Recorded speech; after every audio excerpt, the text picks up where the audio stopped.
U.S. government officials visit Mekelle.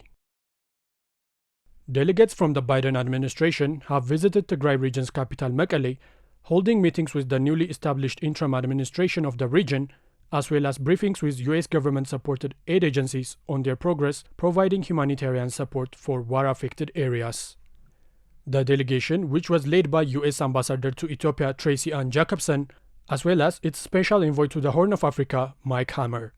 The pair has expressed their proudness with the United States being the largest contributor of humanitarian aid in the country and emphasized on post-conflict accountability and transitional justice as essential to achieving lasting peace.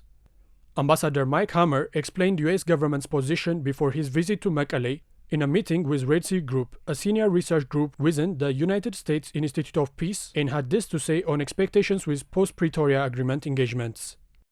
Talked about how we can move forward to try to consolidate the peace, to make sure it's a lasting peace, that the cessation hostilities agreement delivers for the Ethiopian people.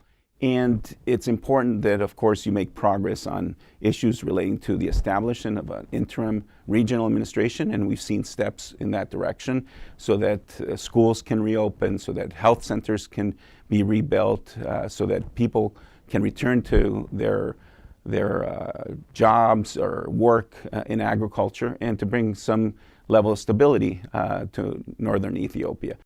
Tigray region's interim administration president Getachew Reda, for his part, welcomed the delegates to the region's capital and tweeted about understandings reached and points raised during their discussions, in which it included humanitarian aid as well as the US's role in the recovery and reconstruction effort of Ethiopia, and Tigray in particular.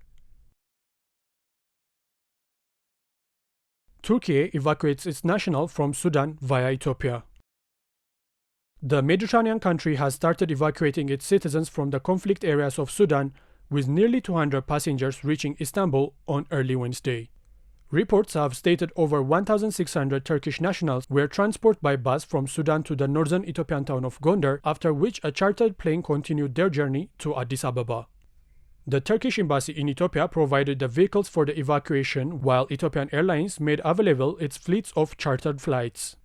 Many more countries are continuing to evacuate their citizens from Sudan after fighting erupted between the Sudan National Army and the paramilitary group Rapid Support Forces. Recent World Health Organization report has stated a high risk of biological hazard after its representative in Sudan said one of the fighting parties has seized control of the Central Public Health Laboratory and kicked out all of the technicians working there. The laboratory is reported to house measles and cholera pathogens as well as other hazardous materials. More than 90 people reported dead for Kenyan starvation cult. Kenyan police have recovered bodies of the deceased in a forest in eastern Kenya, which are believed to be followers of a Kenyan Christian cult who believe that they could go to heaven if they starved themselves. Followers of the Good News International Church had been living in a secluded settlement within the Shakola forest of the East African nation.